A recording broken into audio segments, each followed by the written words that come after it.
Yes, yes, yes. I have been watching this for so long.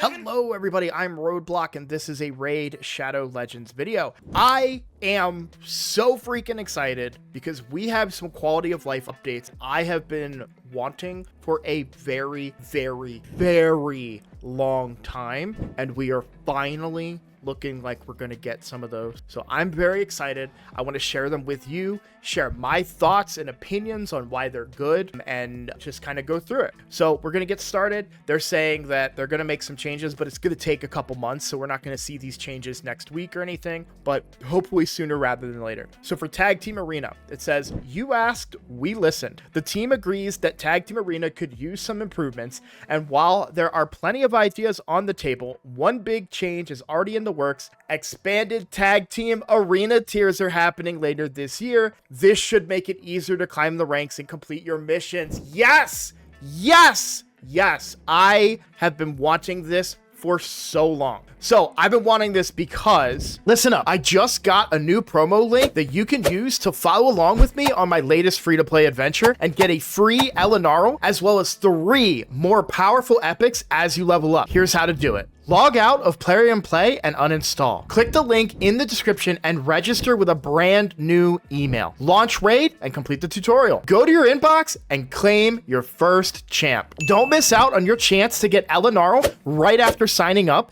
as well as Fayne, Uugo, and Tagoar as you progress through Raid. Click on my link right now and let's crush this together. I've been complaining about this for a very, very long time. So actually, like I had planned when I did my first collab with Drock, I was ready to dump how pissed off I was about Tag Team Arena, and I kind of chickened out. But you can kind of just see that the numbers don't add up because there's only 17,000 people that can be gold 1 or above. And, you know, even if it's 500,000, it's just 3% the population above in all of gold, where it's 1% if there are millions of people that play. So this was a big thing that like really irked me about it. I was like, these numbers are insane. If you don't know what I'm talking about, if we go into Arena and we go into Tag Team Arena, you can see the tiers here and you can see like these player limits are low compared to what is theoretically the population of Raid Shadow Legends players. So, you know, if we have 1 million players, 17,000 is incredibly small percentage to be allowed in gold. Very happy that they're fixing them because as you can see, I need to hit gold 1.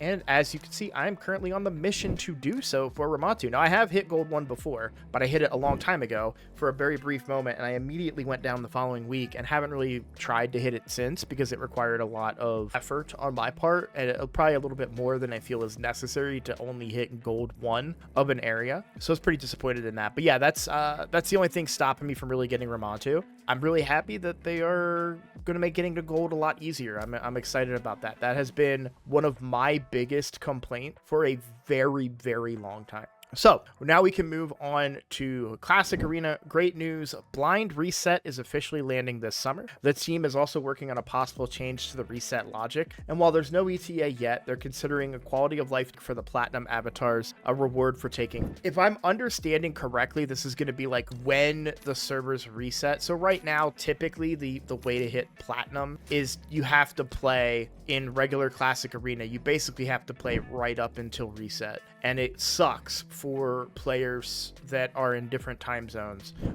You would have to stay up. Like for me, I only have to stay up until I think like 3 a.m. or something like that, maybe even earlier. But for people on the East Coast, like I know Drock talked about this before, he'd have to be up until like 3 or 4 in the morning. You know, that's not something that anybody really wants to do, right? If not even later, probably even like 4 or 5. So yeah, it can be a real pain in the butt for people. So I think that's what that's talking about, is basically trying to set it up so you don't know when it's going to reset, I guess. Either way, I'm not too interested in that one. That doesn't really bother me. I just stay gold 5. I don't really care about hitting platinum. All right, for Siege, As a clan leader, love this one. Clan leaders rejoice. Soon you'll be able to remove teams from buildings during the prep phase. More control, less chaos, plus a handy scroll counter is coming to track attack scrolls received and used. Yes, yes, yes. As a clan leader, I get incredibly frustrated. We have very specific strategies that we try to implement. You can see here, like, all these yellow marks here on the screen basically indicate players that have some type of limitation. So, like, I have a limitation here for skinwalkers, right? One of the things that we tend to run into are players that don't run bonuses. Now, I don't care about it for post 4 or post 1 or post 9, but if somebody put something in post 15 that didn't have a limitation, they are more likely to lose that because anyone can bring in any combination of champions, right?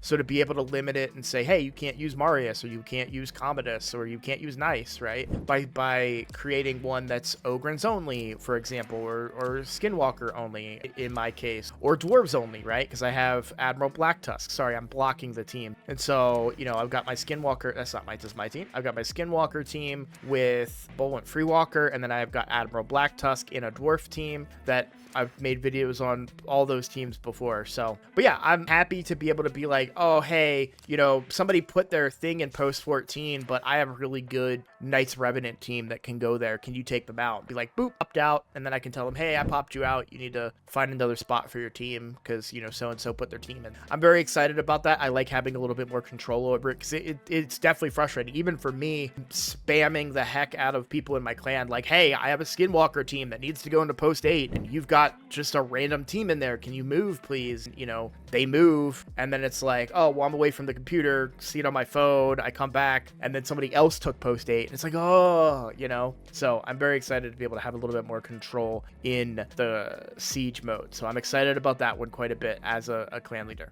Silver. You said silver's been tight, especially with faction wars in the mix. While costs aren't changing for now, the next update brings some relief. A daily 1-hour free gear removal ticket will become the reward for the win 3 artifacts / accessories from clearing the dungeons advanced quest. That should help a bit. I like that idea. I just hope that they implement it in a way that makes sense. You know, we've seen in the past where they give us that, like, what was that reward that they gave us during the daily login for our tour? I think it was a free gear removal and you could only use it for a couple of days, and we were in the middle of a free gear removal. It was like one of the silliest things I'd ever seen. So hopefully they give it to us and we get to utilize it in a way that is beneficial to us. But I feel like since you have access to it every 24 hours, that theoretically it makes sense that it's a 24-hour thing. But I'm excited about that. I think that's good because I'm hesitant to ever use them. It's like, do I want to use this gear removal or just spend 800,000 silver to swap this gear around? And I usually just pay the 800,000 and say that I'm going to use that gear removal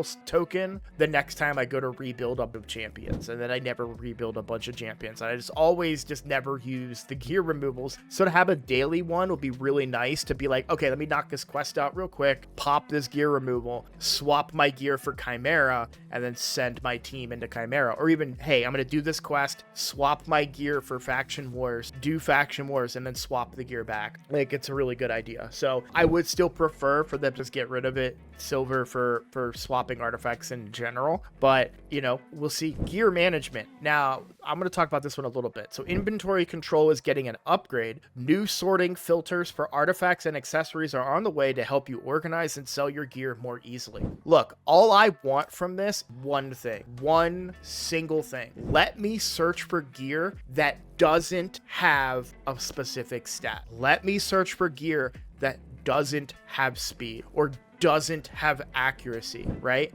And why is that beneficial? So if I'm looking at my speed gear and I go through each individual piece, I have to one by one look and say, do they have speed? And you can see, like, so I'm going through and I basically have to look at each, like, look at this. This piece is useless. It's a 5-star piece with crit rate, crit damage, attack percent, but no speed on a speed set. right? I have to do that for every single piece that I have. And especially because we get random gear just randomly, right? Like I don't want accuracy pieces. Like I don't care about accuracy pieces, even with speed. It's also a 5-star piece. But like the Impulse and Zeal, I got this from doing live arena. I'm holding on to this for mission purposes, but sometimes you get random gear. Sometimes you win a tournament and you get Relentless gear and you've never looked at it. You never had a chance to look at it, and it's just sitting in your inventory taking up space. The only way to tell if you have like trash pieces of Relentless is to look at them instead of doing a search and saying, hey, what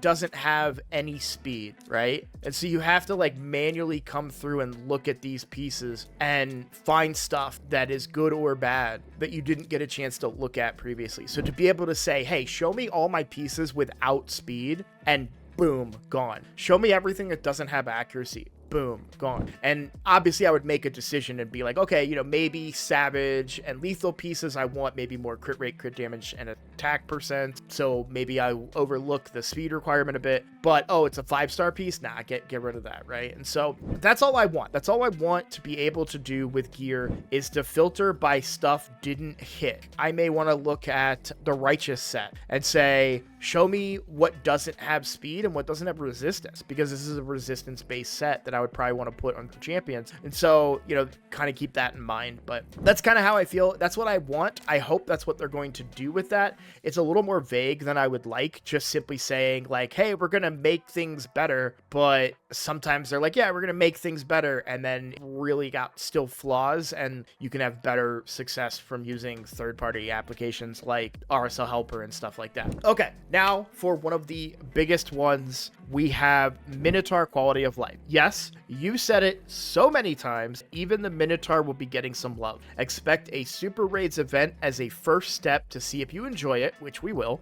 along with an auto battle stop feature to make farming more efficient. More details will be shared when the time will come. What does an auto battle stop feature mean? So when you do Minotaur, I almost exclusively do Minotaur using RSL Helper. That's what I have pulled up on the screen here, because you can see these numbers right here. Let me see if I'm not blocking. This says, hey, when I get to those scrolls, it stopped and it doesn't use any more energy. So you can actually tell it to also use gems until you hit your scroll limit, which I assume is what you're going to be able to do with the stopper. Hey, once everyone has scrolls, stop running Minotaur. But you currently don't have that feature in game. You could say, hey, use gems to restore energy, but there's no way to stop once you've got everybody capped out on scrolls. So if you were to tell it to use gems for energy overnight, you're gonna lose a bunch of gems and get nothing for it except a little bit of silver from beating the boss. So I'm hopeful that they come up, whatever system they come up with is very similar to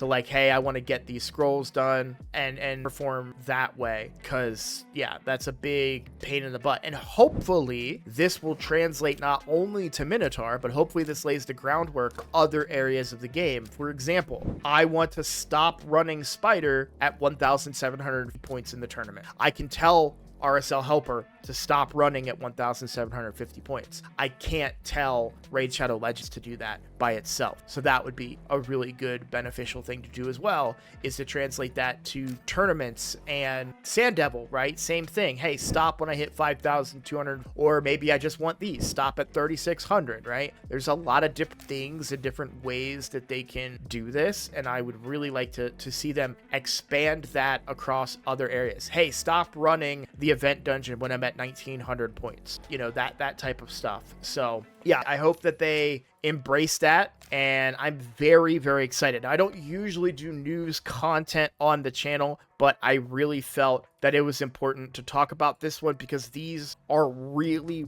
really good changes that I am very, very excited for, and I haven't been excited for stuff in Raid in a little bit. I've been vocal about some of my disappointment. These are good changes to kind of make some of that disappointment an easier pill to swallow, right? And I just talked about this the other day when they were like, hey, we added leaderboards, but we still didn't add Minotaur. We still have Tag Team Arena broken. broken. We still have, you know, silver issues, gear management issues, and now they're fixing a bunch of that stuff that makes, you know, something like leaderboards cool. I'm cool with that. Cool. Leaderboards for people that want it. Great. I got what I want. So, all right. Thank you guys so much for watching. I hope you enjoyed today's video. If you are new here, please consider subscribing. That is the best way to support my channel. And I look forward to seeing you all in the next video. Take care.